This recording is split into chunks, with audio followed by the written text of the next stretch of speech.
жер сусак талаш болгон экен.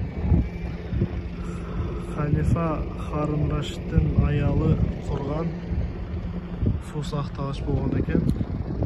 Ал кандай болгон? Харун Рашидтин аялы Зубайда деген таква аялдардан болгон. Ошол аял бардык жумушчуларды жыйнап ушул жерге ушундай тосмо курган экен, суу тосмо. Ар жагынан алып келип селдин суулары, жаңбыр суулары чогулуп жыйналып ушул жерге чоң бир суу жыйнаган экен. Бул жер Арафат өрөөнүнүн жанында. Ажылар өтө оомалда эң керектүү нерсе бул суу болгон. Ошол сууну ошол ажылар суу ичсин деп ошол аял бардык өзүнүн байлыгын жыйнап ушуну тургузган экен. Аз бул жаңыланганы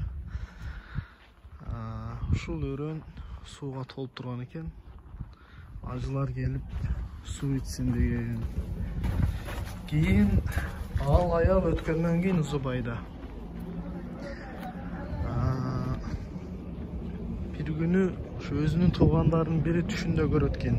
Анын бейиште жүргөнүн түшүндө көрөт экен. Ошол кезде тууган сураган экен: "Эй Зубайда, сен баягы бардык байлыгыңы сарптап тосмо урганың үчүн сен бейишке кирдиңби?" деген кезде "Жок, ал үчүн эмес.